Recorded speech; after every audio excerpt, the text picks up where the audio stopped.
This wonderful place and share some of my experiences and my journey with you. One thing in my 15 years of life that I've learned is that while there's 7 billion of us on the planet, there are really only 3 types of people.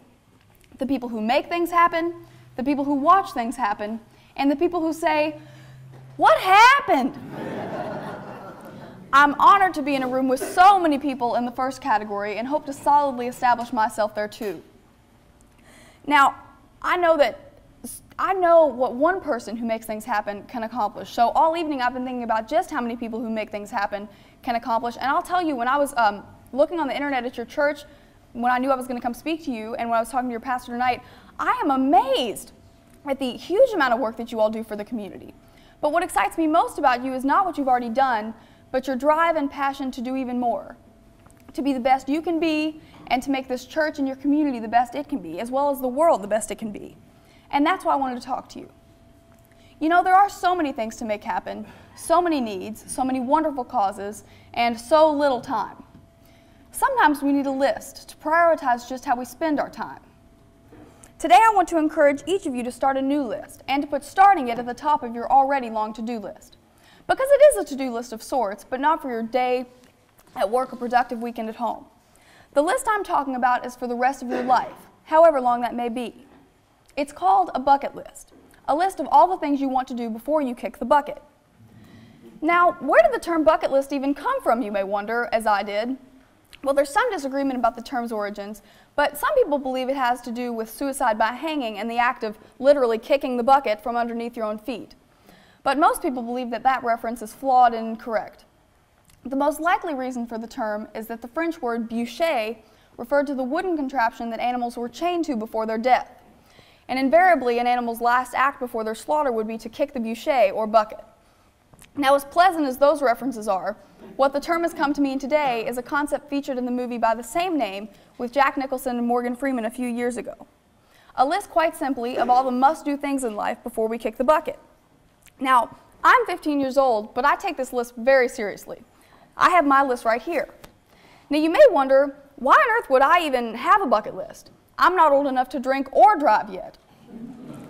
And I'll admit I don't know anyone else my age, or even close to my age, who does have a bucket list.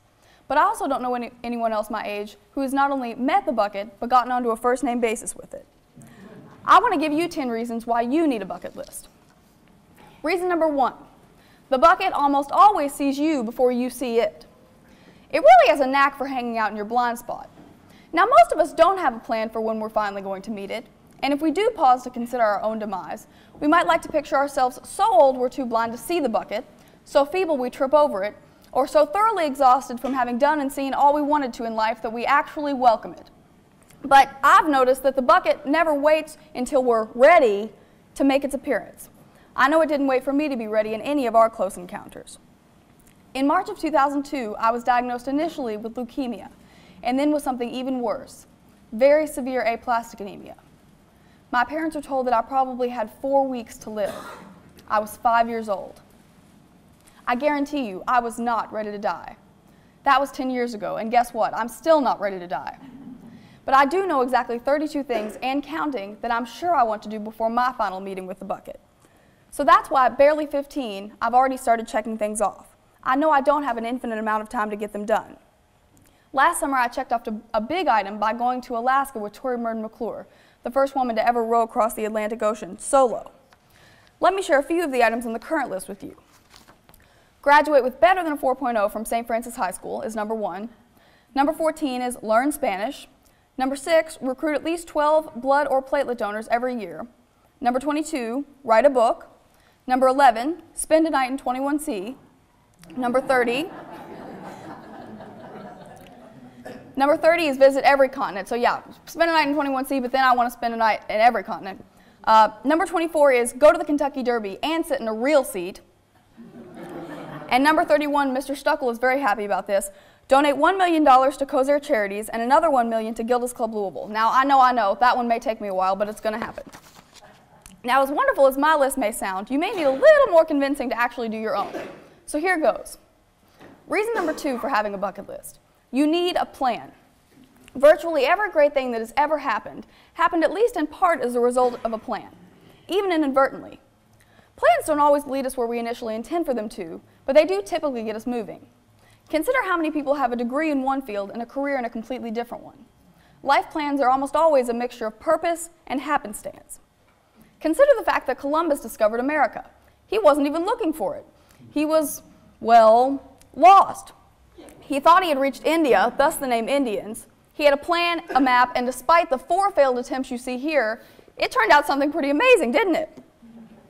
We strategically plan our work. We use MapQuest or GPS to route our trips across the town or across the country. We even map out where we want to go in the grocery store via a list. So shouldn't we give our life the same consideration and make a list to prioritize the things we truly feel we must do? It's far too easy to let, "I'll get around to it one day," become, "You know, I always wanted to do that." There are a number of things that can motivate us to truly appreciate life and live it to the fullest. And perhaps the most powerful of those is a face-to-face encounter with the possibility or probability of death. When in the grips of fear of death, people do one of 2 things. Ironically, they sometimes stop living, waiting for news that they are going to live, news that may never come. The fear and anxiety may be so great that they become unable to live whatever life they have left. But then there are those, like Jack Nicholson and Morgan Freeman in the film, that grab life with a newfound urgency. And other people who do this are the real-life families that I've met at Gilda's Club Louisville. Because that's really exactly what Gilda's Club is for. They teach you to live with cancer, not just exist with it. It really is a wonderful place, and my mom, who's the CEO there, did not even pay me to tell you that. Any life-threatening illness or accident marks a time divider between before and after, and it almost always marks significant change. Consider Anthony Burgess, who at the age of 40 was told he had a brain tumor that would probably kill him within a year. He didn't have anything to leave his wife and children, so he decided to write a book in the time he had left, hoping it would be successful. It was a success, and so he wrote another and another, more than 30 in all, before his death 36 years later. Now that's a pretty good blowing off the prognosis, but it doesn't always turn out that way. The experience that changed my family's perspective on this we call Cherie's lesson. When I moved out of the ICU, where I'd spent 30 days, Cherie moved into my room, room 1623. She was 15 years old, my age today. It had always been her dream to go to Hawaii, and of course before she got sick, she figured she had all the time in the world to go. After she got sick, she feared she didn't. So she and her family decided they were going to go just as soon as she got well enough to really enjoy it. But she never did get well enough.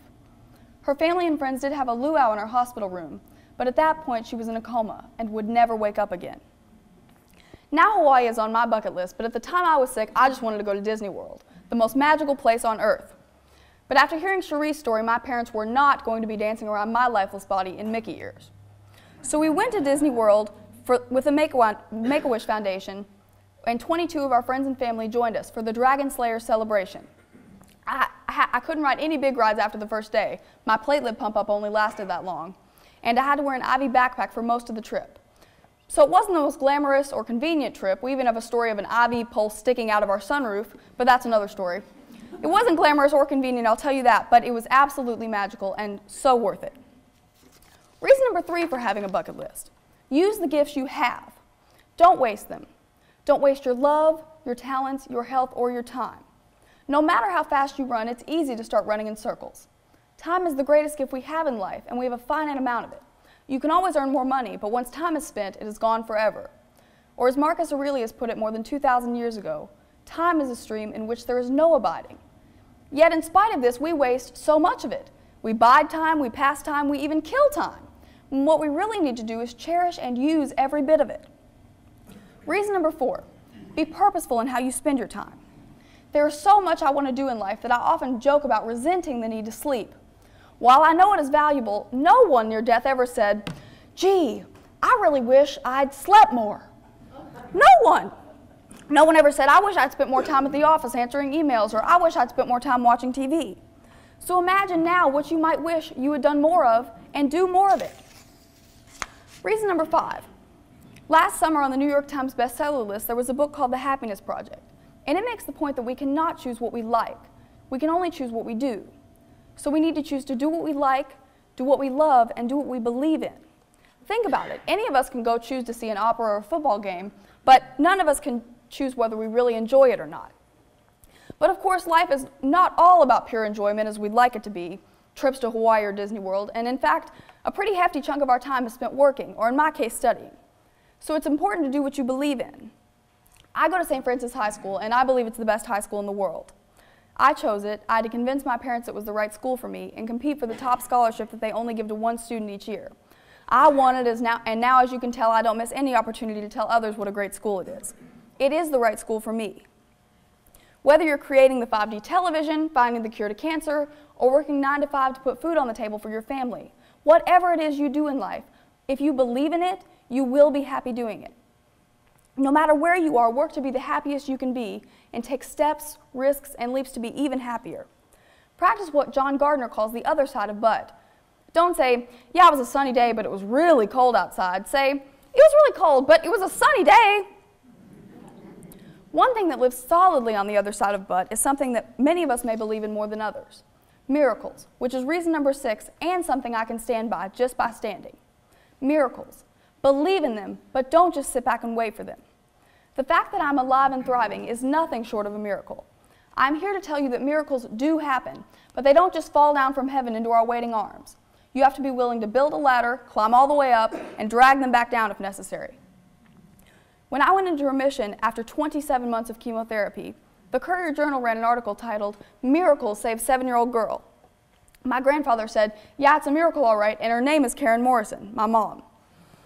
You see, my mom had left her job in Albuquerque and taken me to a specialist in Milwaukee, who offered some hope, though not much.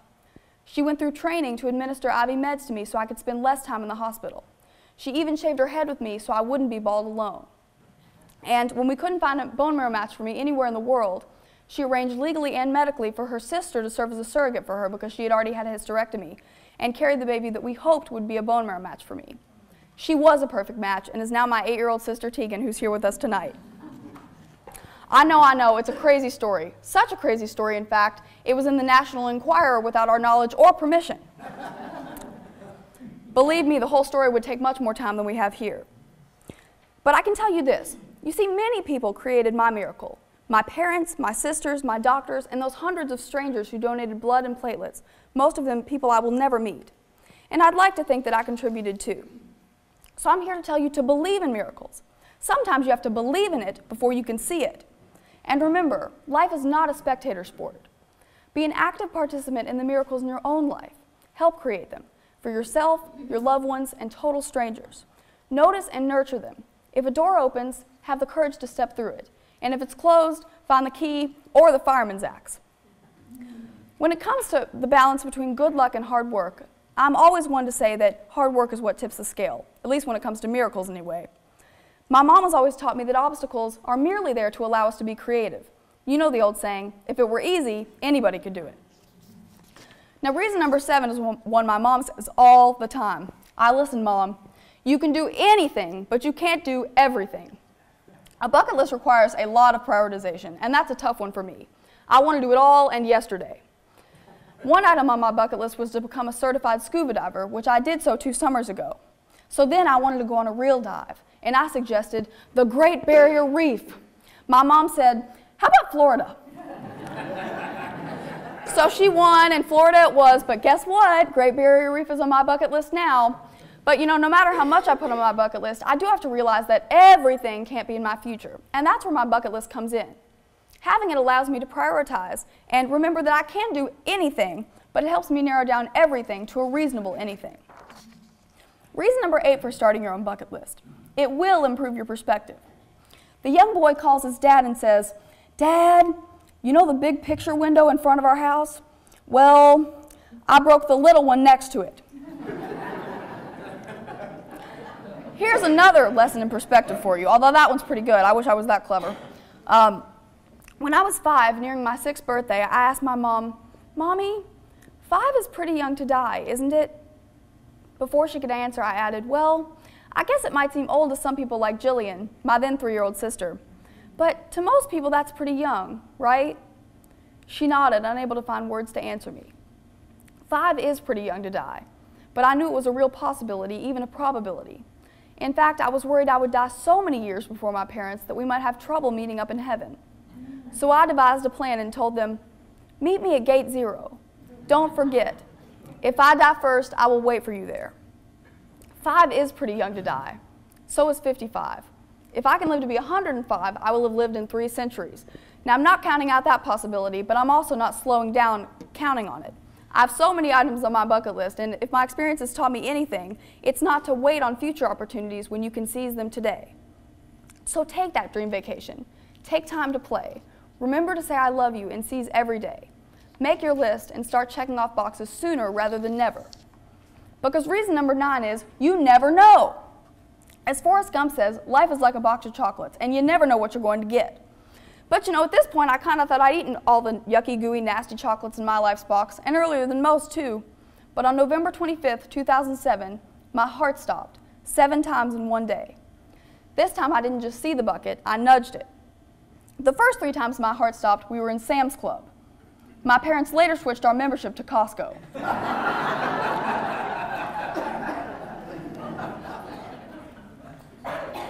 But apparently they look so much alike that when my sister went in there later, she said, look, this is where Kinsey's heart stopped. No, we changed our membership, and she still thinks that. No, we are members of Costco, though, now. So after 3 times of it stopping in Sam's Club, it stopped once in the ambulance, once in the ER, and 2 more times during emergency surgery. After surgery, the doctor told my parents the odds.